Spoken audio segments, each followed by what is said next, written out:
दुश्मनों से मार का आराई होगी बाद में, पहले घर के भेदियों के सर उतारे। क्या बात है, वाह वाह वाह। अपने आप को पहचानो। तुम्हारी जिंदगी कोई अलग जिंदगी नहीं। अल्लाह फरमाता है लक़द कान लकुम फी रसूलिल्लाहि उस्वतुन हसना। ओ लोगो, तुम्हारे रसूल की जिंदगी तुम्हारे लिए मिशअले राह है, मिशअले राह है। अगर अल्लाह रब्बुल इज्जत तुम्हें मालदार कर दे तो इधर विधर ना देखना, तब भी मदीने वाले की तरफ देखना। और अल्लाह अकबर कबीरा, अगर अल्लाह तुम्हें गरीब कर दे तो किसी और की तरफ नहीं, मदीने के ताजदार की तरफ देखना कि वो सारी दुनिया का मालिक होते हुए भी उसके घर में 8-8 दिन चूल्हा नहीं जलता था। अल्लाह अकबर कबीरा। हमारी माँ उम्मुल मोमिनीन आयशा सिद्दीका फरमाती है कि 8-8 दिन हम फाके से गुजारा करते थे, लेकिन अल्लाह अकबर कबीरा, एक आज का मुसलमान है, अगर इसे जरा सा हौसला मिल जाए, जरा सा मनसब मिल जाए तो इंतजार करता है। अभी तो मैं इसे कुछ नहीं कहूंगा, लेकिन अगर मैं ये बन जाऊं, अगर मैं मालदार बन जाऊं, अगर मैं अल्लाह अकबर कबीरा प्रधान बन जाऊं,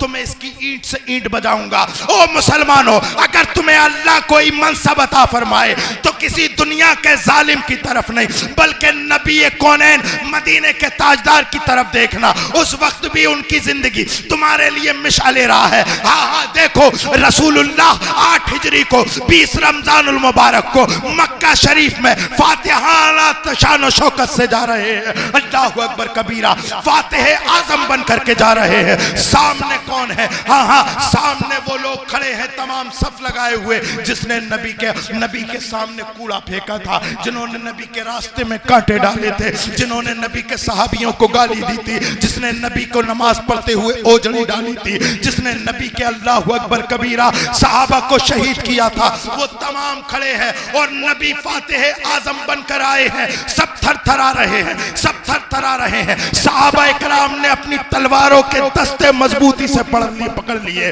और दिल में सोचने लगे, आज हम इनके सर कलम कर देंगे। आज तो मुसलमानों को अल्लाह ने ताकत दी है। लेकिन अल्लाह अकबर कबीरा, नबी फातिहाना शान शौकत के साथ मक्का शरीफ में दाखिल हुए, खाना काबा का तवाफ किया और खाना काबा के दरवाजे के सामने खड़े हैं और सामने तमाम मक्का के मुशरिकीन कुफ्फार जालिमीन, वो लोग जिन्होंने रसूलुल्लाह का अल्लाह अकबर कबीरा हर लम्हा रसूलुल्लाह पर जुल्म किया, वो तमाम खड़े हैं। एक तुम हो, अगर तुम्हें मौका मिल जाता अल्लाह अकबर कबीरा तुम्हारे का सर उतार देते, लेकिन वो नबी रहमत खाना काबा के दरवाजे के सामने खड़े हैं। वो फातिह आजम जो रात की तारीकी में मदीना से हिजरत करके, मक्का से हिजरत करके मदीने गया था, लेकिन आज रात की तारीकी में नहीं, दिन के उजाले में फातिहाना शान शौकत के साथ आया है। अफराद की ताकत भी है, असलहे की भी ताकत है। कोई किसी के दुनिया के किसी राजा महाराजा में,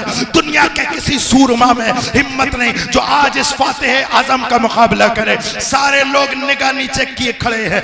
नबी मक्का खाना काबा के दरवाजे पे सामने खड़े होके कहते हो, लोगों तुम मुझे इस हाल में कैसा पाते हो?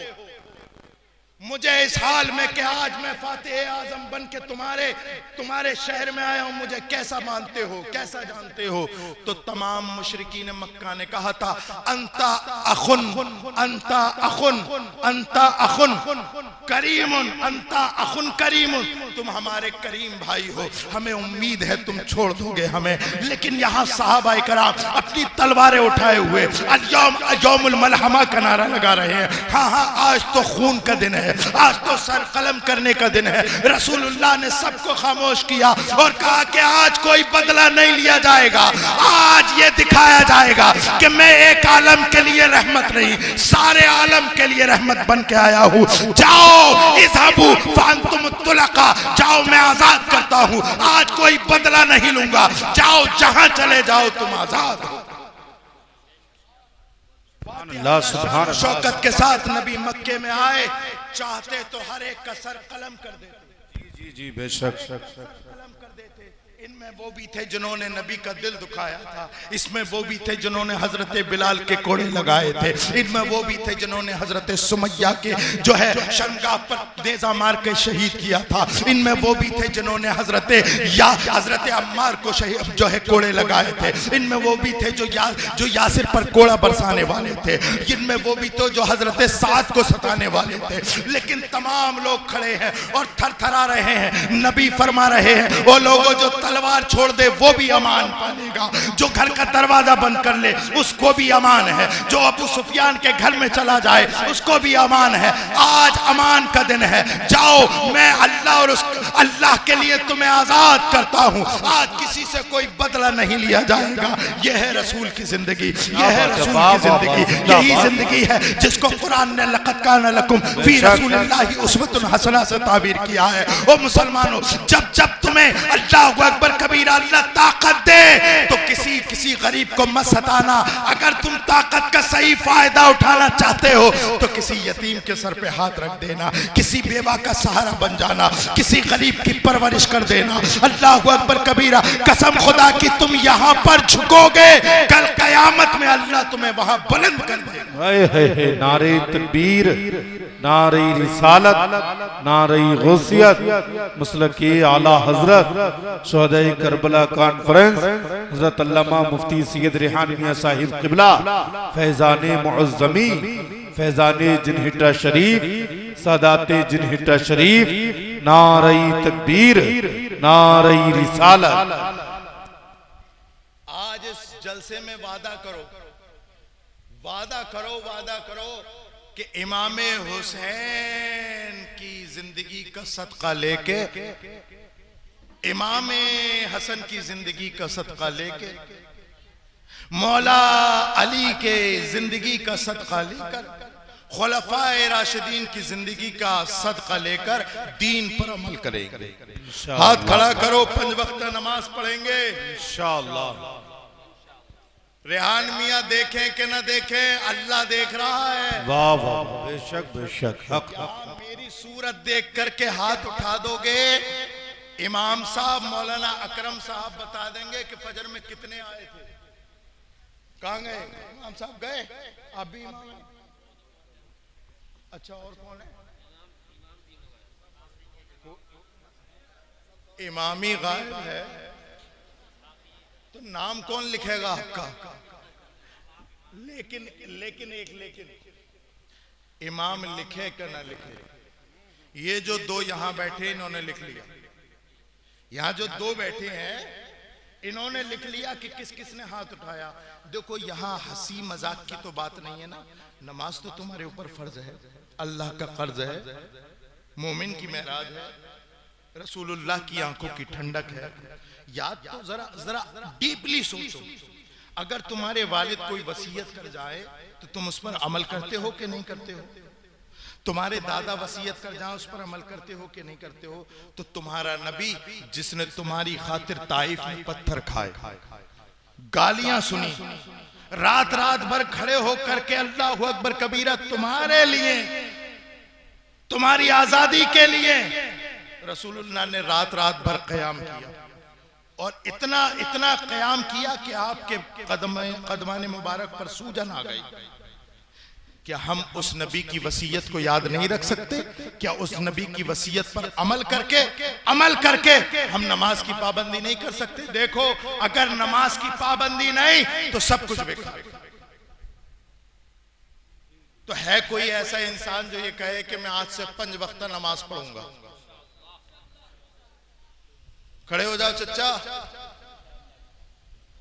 अरे नमाज की पाबंदी, हाथ खड़ा करो। देखो, मौत का कोई भरोसा नहीं। सफेद दाढ़ी देख के मौत नहीं आती मुंडिया वालों, सफेद दाढ़ी देख के मौत नहीं आती।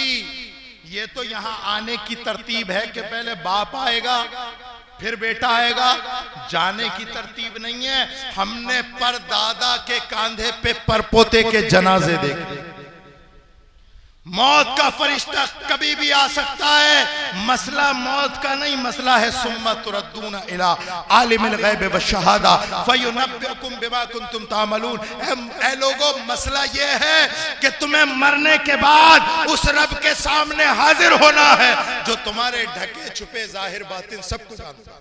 जी जी जी, है ना? तो नमाज की पाबंदी करनी है। इमाम हुसैन ने आखिरी सजदे से नमाज की पाबंदी बता दी, नमाज कितनी जरूरी है ना?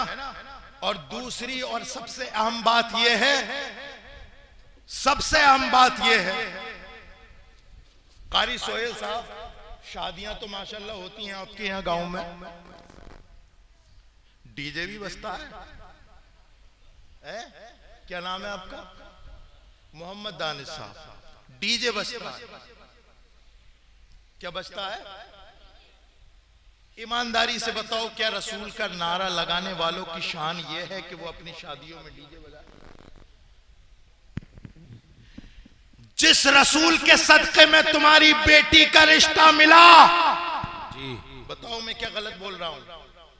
रसूलुल्लाह के सदके में तुम्हें तुम्हारी बेटी का रिश्ता मिला, वरना न जाने कितने लोग ऐसे हैं, माएं अपने भैये के घर दामन फैलाती हैं, रिश्ता रिश्ता रिश्ता, तमाम रिश्तेदारियों में जा जा के झोलियां फैलाता है ये बाप भी और मां भी, और न जाने कितने रकत नफिल बोल देता है। अल्लाह की रहमत को जोश आता है, इसके घर में कोई नेक रिश्ता भेज देता है।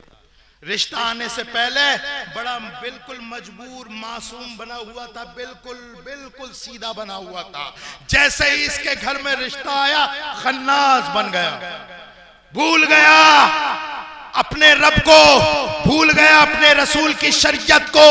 और जब शादी होती है इसके घर में, बेटे की शादी हो या बेटी की शादी हो, एक हफ्ता पहले रब रसूल की वो बगावत करता है कि आसमान से फरिश्ते लानतें भेजते हैं। कभी मेहंदी के नाम पे रस्म, कभी माइयों के नाम पे रस्म, कभी ये ड्रामा, कभी वो ड्रामा, कभी फलानी सेरेमनी, कभी ये कभी वो, पूरे एक हफ्ते तक ड्रामे चलते हैं। ओ लोगों, रसूलुल्लाह के नाम का नारा लगाने वालों, इमाम हुसैन का नारा लगाने वालों, इस्लाम में शादी के नाम पर सिर्फ निकाह है और वलीमा है।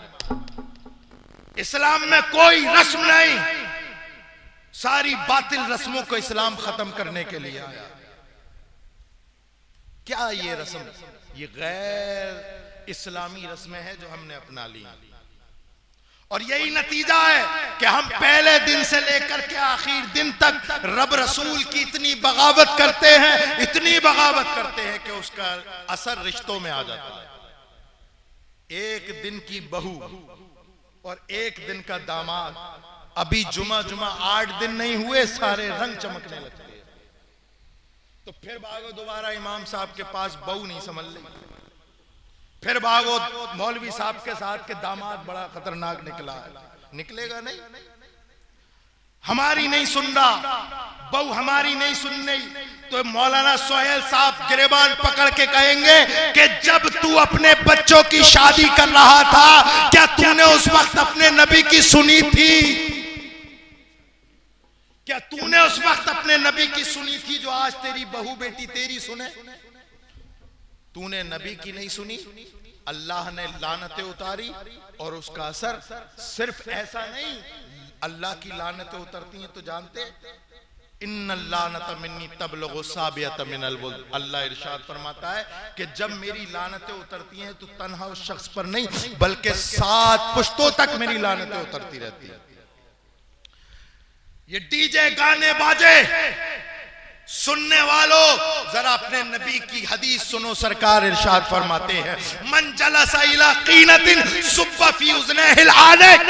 ओ लोगों, जो गाने सुनेगा कल कयामत के दिन उसके कानों में सीसा पिलगा के डाला जाएगा, कानों में सीसा पिलगा के डाला जाएगा। अभी कान में हल्की सी खुजली हो जाए हमसे बर्दाश्त नहीं होती, कयामत के दिन अल्लाह अकबर जब सीसा पिलगा के डाला जाएगा तो हमारी कैफियत क्या होगी? नचनियों के गानों पर अपनी नींद लेने वाले नौजवानों सुनो, तुम अपने बाप से छुप सकते हो, अपनी माँ से छुप सकते हो, बहन से छुप सकते हो, भाइयों से छुप सकते हो, लेकिन खुदाए कहार से नहीं छुप सकते। 7 तालों में बंद होकर के भी अगर तुम बुरी फिल्में, गंदी फिल्में देखो और नचनियों के गाने सुनो तो तुम्हारा घर वाला कोई देखे ना देखे, परवरदिगार जरूर देख रहा है। आज देखो ना हालात क्या है, हालात हमारे कहां से कहां तक आ गए।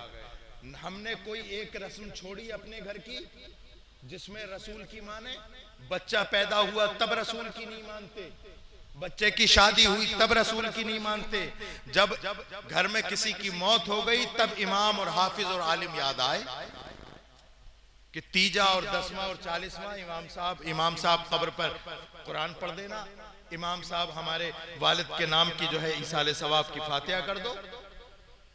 तुम इस लायक क्यों नहीं बने कि तुम खुद अपने बाप की कब्र पे खड़े होकर कुरान पढ़ो? बाप का इंतकाल हो गया, बाप का इंतकाल हो गया, बेटा पूछा इमाम साहब हमारे अब्बा की कब्र पर 40वें तक कुरान पढ़ना है।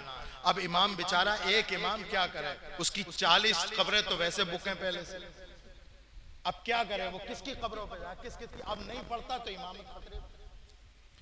ईमानदारी से बताओ, तुम्हारे वालिद के सरहाने खड़े होकर अगर कोई कुरान पढ़ेगा तो इमाम ज्यादा दिल से पढ़ सकता है या बेटा अपने बाप के लिए ज्यादा तवज्जो से पढ़ सकता है?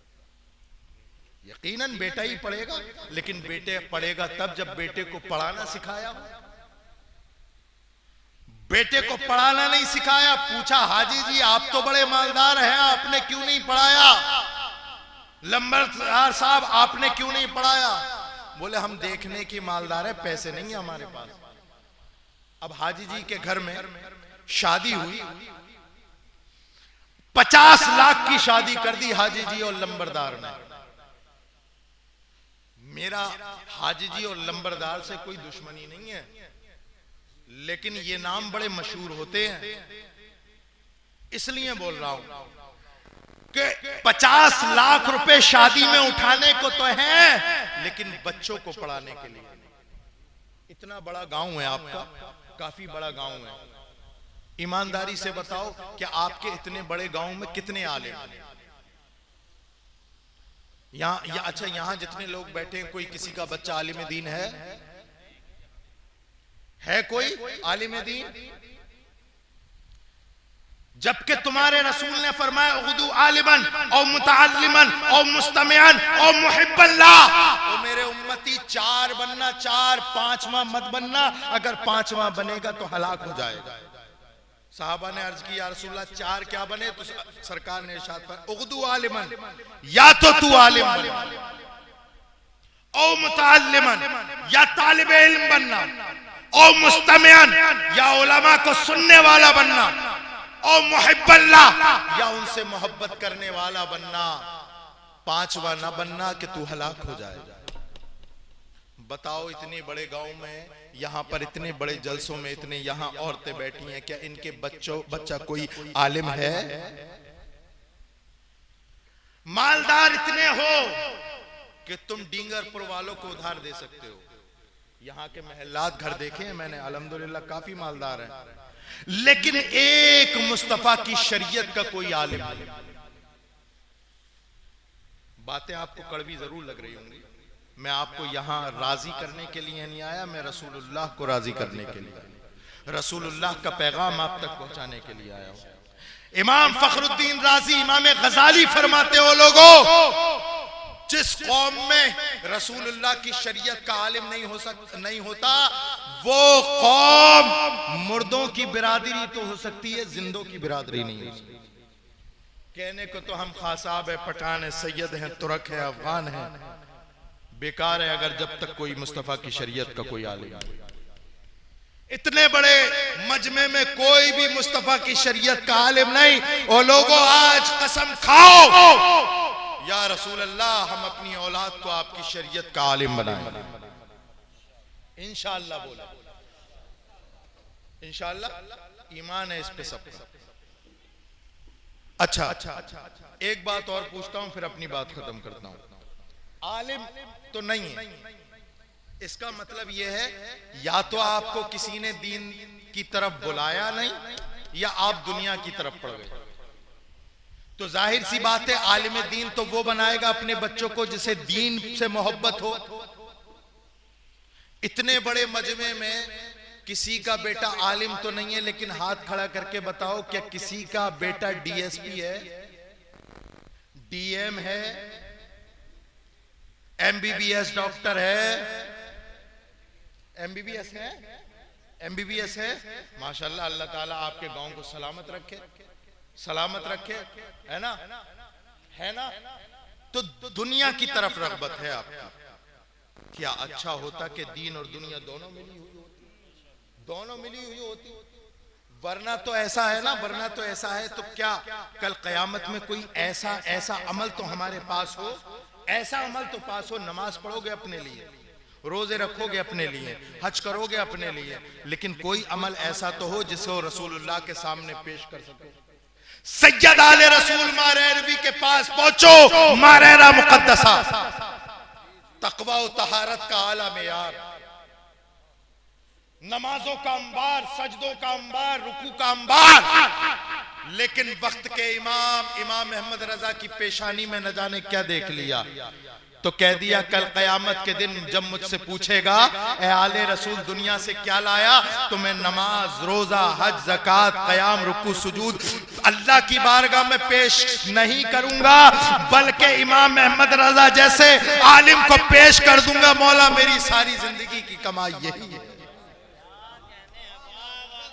क़यामत में क्या अच्छा हो कि तुम कहो मौला नमाज, रोजा, हज, ज़कात पर मुझे कोई फख्र नहीं, लेकिन मैंने तेरे नबी की मोहब्बत में अपने बच्चे को आलिम दीन बनाया था, यह मेरी सारी जिंदगी का सरमाया है ना। तो अपने बच्चों को तालीम दीजिए, अपनी शादी में पैसा कम खर्च कीजिए, तालीम दीजिए, तालीम। आधी रोटी खाइए, बच्चों को पढ़ाइए। हमारे मुसलमानों में तो यह हालत है ना, अगर कहें कि पढ़ाइए तो हाई स्कूल, ज्यादा से ज्यादा इंटर, और फिर अब्बा भी भट्टे पे और बेटा भी भट्टे पे, है ना। मैं बता रहा हूं क्या करें, अभी बताता हूं क्या करें। इंटर करा दिया, अब्बा भी वेल्डिंग की दुकान पे, बेटा भी वेल्डिंग की दुकान पे। वेल्डिंग का काम कोई बुरा नहीं है, दीवारें चुनने का काम कोई बुरा नहीं है, भट्टे और चिमनी बनाने का नाम बुरा नहीं है, लेकिन कम से कम इतना सोचो कि जब अपने बच्चों को पढ़ा ही रहे हो, मजदूरी के जिस दलदल में तुम पढ़कर अपने बच्चों को पढ़ा रहे हो, तो थोड़ा सा लुक़्मे तर और कुछ दिन मत खाओ और अपने बच्चों को डिग्री होल्डर बनाओ। ये रिवायती पढ़ाई ना पढ़ाओ, बल्कि अपने बच्चों को डिग्री होल्डर बनाओ, डिग्री होल्डर बनाओ। और मैं ये कहता हूं कि वेल्डिंग करना कोई बुरा काम नहीं, दीवारें चुनना कोई बुरा काम नहीं, लेकिन अगर तुमने कसम खा ली है कि अपने बच्चों को राज ही बनाऊंगा, वेल्डर ही बनाऊंगा, तो फिर इस काबिल बनाओ कि अगर ताजमहल में कोई खराबी आए और जब कोई उसे सही करवाने वाला ना मिले, तो आगरा के लोग कहें मुंडिया जाओ, इसका मिस्त्री वहां मिलेगा। अगर मिस्त्री बनाना है तो इस लेवल पे बनाओ, अगर वेल्डिंग ही कराना है अपने बच्चों को तो इस लेवल पे बनाओ कि दिल्ली की मेट्रो ट्रेन में अगर कोई कुछ हो जाए, कोई पल्ला इधर से उधर हो जाए, तो सब लोग हाथ खड़ा कर दें और इस गांव से मिस्त्री जाए। बुरा काम थोड़ी है, लेकिन जिस काम में जो भी काम करो पूरी तवज्जो के साथ और एक्सपर्ट होकर के सीखो, एक्सपर्ट बनो, डिग्री होल्डर बनो, अपने बच्चों को आलिम दीन बनाओ। चाहे आलिम दीन बनाओ या दुनियावी कोई डिग्री दो, खालिस अकीदे के साथ, इस अकीदे के साथ कि मेरा बच्चा आलिम दीन बने तो, और दुनिया में एमबीबीएस डॉक्टर बने तो, इंजीनियर बने तो, डीएम एसडीएम बने तो। मेरा मकसद रसूलुल्लाह के दीन की इशाअत है, रसूलुल्लाह के दीन की खिदमत है।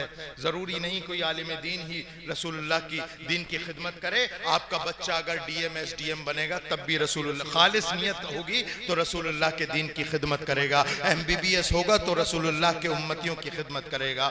यही तो बातें हैं जो हमें थोड़ी दुश्वार तो लगती हैं। ये नीम का घूंट है, कड़वा तो है, लेकिन अगर हलक से नीचे उतार लिया तो तुम्हारी जिस्मानी सारी, रूहानी सारी बीमारियां दूर हो जाएंगी। मेरे प्यारो, इस जलसे में आने वालों, इमाम हुसैन की जिंदगी से सबक ये लो कि दुनिया में मुश्किलात किसके पास नहीं आती। हमारे पास जितनी मुश्किलात आ जाए, इमाम हुसैन की करबला में गुजारी हुई एक रात का मुकाबला नहीं कर सकती। इमाम हुसैन ने पूरी रातें गुजारने के बाद लोगों को ये सबक दे दिया, ओ लोगों तुम्हारे सामने भी मुश्किलें आएंगी, लेकिन नबी की मोहब्बत का दामन अपने हाथ से न छूटने देना, रसूलुल्लाह की शरीयत का हाथ अपने हाथ से मत छूटने देना। चाहे तुम्हें औलाद की कुर्बानी देनी पड़े तो दे देना, अपनी माल की कुर्बानी देनी पड़े तो देख लेना। और अगर तुम्हें माल औलाद की कुर्बानी देते हुए हिचकिटाहट महसूस हो तो करबला पलट कर देख लेना, अब्बास के बाजुओं को देख लेना, अली अकबर की जवानी को देख लेना।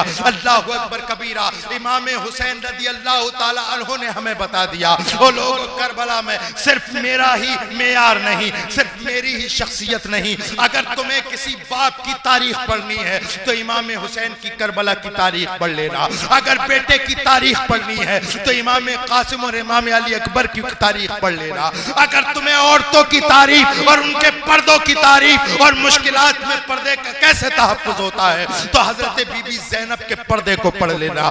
देखो तमाम आवानो अंसार शहीद हो गए, तमाम यजीदी खैमे अल्लाहु अकबर चारों तरफ से घेर लिया गया है, लेकिन ऐसे आलम में भी हजरत ज़ैनब है कि अपने पर्दे का ख्याल किए हुए है। मेरी बहनों, तुम्हारे लिए आखिरी मैसेज ये है कि देखो इमाम हुसैन की ये बहन हजरत सैयदा ज़ैनब सलामुल्लाह अलैहा ऐसी मुश्किलात के हालात में भी कि जिसके सामने उसका सगा भाई अल्लाहु अकबर कबीरा खून खाक और खून में तड़प रहा हो, जिसके भांजे भतीजे एक एक करके शहीद कर दिए गए हों, यहाँ तक के खुद उनके चहीते बेटे और मोहम्मद को भी शहीद कर दिया गया हो, इसके बावजूद भी जाते जाते इमाम हुसैन से वादा करती हैं, ए हुसैन मेरे भाई तू जा रहा है, जा खैरियत के साथ जा और जामे शहादत पी ले और बेफिक्री के साथ पीना, इसलिए कि जिस फातिमा ज़हरा का खून तेरी रगों में दौड़ रहा है, हज़रत ज़ैनब की रगों में भी वही खून दौड़ रहा है। तूने एक एक लम्हा रसूलुल्लाह की शरीयत के तहफ़्फ़ुज़ के लिए अपना गुजारा है, मैं भी रसूलुल्लाह की शरीयत का तहफ़्फ़ुज़ करूंगी। और करबला से लेकर के शाम के दरो दीवार तक अल्लाहु अकबर कबीरा, हर लम्हा, हर दरख्त, हर शजर, हर नबातात, हर जमादात, हर एक गवाह होगा। और कल क़यामत के दिन देखना कि सैयदा ज़ैनब ने अल्लाहु अकबर कबीरा तमाम मुश्किलें बर्दाश्त की हैं, लेकिन फातिमा ज़हरा का दिया हुआ पर्दा तार तार नहीं होने। हमें और आपको चाहिए कि हम रसूलुल्लाह सल्लल्लाहु अलैहि वसल्लम के प्यारे नवासे हजरत इमाम हुसैन की जिंदगी पर अमल करें। और हमारी घरों की बहू बेटियों को चाहिए कि हजरत शहरबानों की जिंदगी को अपनाएं, हजरत सैयदा ज़ैनब की अल्लाहु अकबर कबीरा जिंदगी को अपनाएं। ये वो अनमोल मोती हैं जो हमारे लिए मिशअले राह है। ये तब हम मिशअले राह बन सकते हैं हमारे लिए जब हम अपने नबी से सच्ची और पक्की मोहब्बत करेंगे। तुम जिस्मानी तौर पर आजाद हो, लेकिन रूहानी तौर पर तुम कहीं ना कहीं किसी के गुलाम हो। ये कल क़यामत के दिन तुम्हें ईस्टर्न कल्चर नहीं बचा सकता, मगरिबी तहजीब नहीं बचा सकती, बल्कि कल क़यामत में अल्लाहु अकबर कबीरा अगर तुम्हें कोई बचाएगा तो रसूलुल्लाह की शफाअत बचाएगी। बॉर्डर पार से आज भी आवाज आती है कि मोहम्मद से वफा, तूने तो हम तेरे हैं, ये जहां चीज है क्या, लौह कलम तेरे हैं। मोहब्बत रसूल को दिल में लेकर के इस दुनिया में जिंदा रहो। और फिर इमाम इश्क मोहब्बत का वो शेर पढ़ते हुए लहद में लेट जाना, लहद में इश्क रुखे शे का दाग लेके चले, अंधेरी रात सुनी थी चराग लेके चले। अल्लाहु अकबर कबीरा। अल्लाह रब्बुल इज्जत हम सबको नेक अमल की तौफीक अता फरमाए। सैयदना इमाम आली मकाम अला जद्दिही व अलैहि सलातो व सलाम की जिंदगी को अपनाने की तौफीक अता फरमाए। सैयदा ज़ैनब बीबी शहरबानों के पर्दे को अपनाने की तौफीक रफीक अता फरमाए। मेरे बोलने में आपके सुनने में कोई गलती है अल्लाह माफ फरमाए। वमा अलैना इल्लल बलाग। अस्सलामु अलैकुम व रहमतुल्लाहि व बरकातुहू।